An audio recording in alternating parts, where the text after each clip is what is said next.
Janine, mahihirapan tapatan ni Kim. Say ng iba, manghinayang ka Paulo.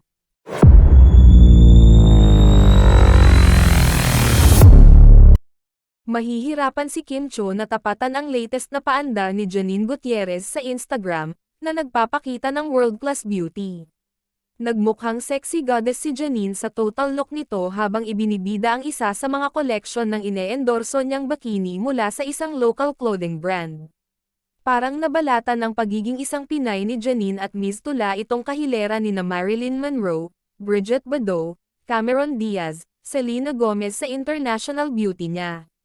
Binabato ng mga papuri si Janine gaya ng diyosa, goddess, at gorgeous. Pinukol din ng maraming red heart at fire icon ang post na ito ni Janine. Samantala, marami ang nataranta at napawaw sa pasabog ni Janine Gutierrez sa social media. Pinost kasi ni Janine sa kanyang social media accounts ang 3 pictures niya para sa advertising campaign ng Benchbody. Simpleng, "It's always summer somewhere," ang caption ni Janine sa pinost niya at flinex ang pop-up exhibit ng produktong ine-endorse niya. Ang artist na si Denise Julia ay nag-comment ng, "Wow," at nag-reply si Janine ng, "Kilig." Sabi naman ng iba, "So hot and gorgeous ni Janine." Ha, may mga nakausap naman kami na nagsabing lalo raw pinag-init ni Janine ang summer, no. Pero syempre, kahit nga sobrang sexy ni Janine, nagkakaisa pa rin ang kanyang fans, supporters na klas ang dating ng anak ni na Lotlot de Leon at Ramon Christopher Gutierrez.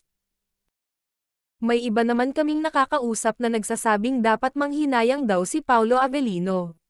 Sa ganda't kaseksihan daw ni Janine ay dapat mahimasmasan na si Paulo at mag-realize raw nito kung ano ang nawala o pinakawalan niya. Kaloka rin talaga ang naiisip ng iba, ha? Syempre, may mga fan pa rin kasi ang Pauni na umaasang makikita uli nila sina Janine, Paulo na okay at magkasama sa isang proyekto. Well, teka nga pala. Nakita na kaya ni Paulo ang latest pictures ni Janine para sa Benchbody?